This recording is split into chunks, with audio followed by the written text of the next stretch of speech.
ಮದುವೆ ವಯಸ್ಸು ಮೀರಿದ್ರೂ ಹೆಣ್ಣು ಸಿಗ್ತಾ ಇಲ್ಲ ಎಂಬ ಕಾರಣಕ್ಕೆ ಮಾನಸಿಕವಾಗಿ ಖಿನ್ನತೆಗೊಳಗಾಗಿದ್ದ ಯುವಕನೊಬ್ಬ ಕುಡಿದ ಮತ್ತಿನಲ್ಲಿ ನೇಣು ಬಿಗಿದುಕೊಂಡು ಆತ್ಮಹತ್ಯೆ ಮಾಡಿಕೊಂಡಿರುವ ಘಟನೆ ಚಿಕ್ಕಮಗಳೂರು ಜಿಲ್ಲೆಯ ಕಡೂರು ತಾಲೂಕಿನ ಬೋರಗಾನಹಳ್ಳಿ ಗ್ರಾಮದಲ್ಲಿ ನಡೆದಿದೆ.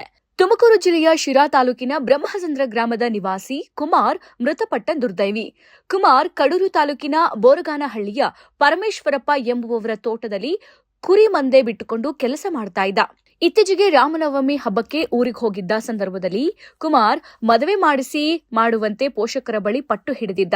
ಆದರೆ ಪೋಷಕರು ಮೊದಲು ಇಬ್ಬರು ಅಣ್ಣಂದಿರ ಮದುವೆಯಾಗ್ಲಿ, ನಂತರ ನಿನಗೆ ಮದುವೆ ಮಾಡ್ತೀನಿ ಅಂತ ತಿಳಿಸಿದ್ರು. ಅಲ್ಲಿವರೆಗೆ ಕುರಿ ಮೇಯಿಸಿಕೊಂಡಿರುವಂತೆ ಸೂಚಿಸಿ ಮಗನನ್ನ ವಾಪಸ್ ಕಳಿಸಿದ್ರು. ಆದರೆ ತನಗೆ ಮದುವೆಯಾಗ್ತಾ ಇಲ್ಲ ಎಂಬ ಚಿಂತೆಯಲ್ಲಿದ್ದ ಕುಮಾರ್ ಮಾನಸಿಕವಾಗಿ ಜಿಗುಪ್ಸೆಗೆ ಒಳಗಾಗಿದ್ದ.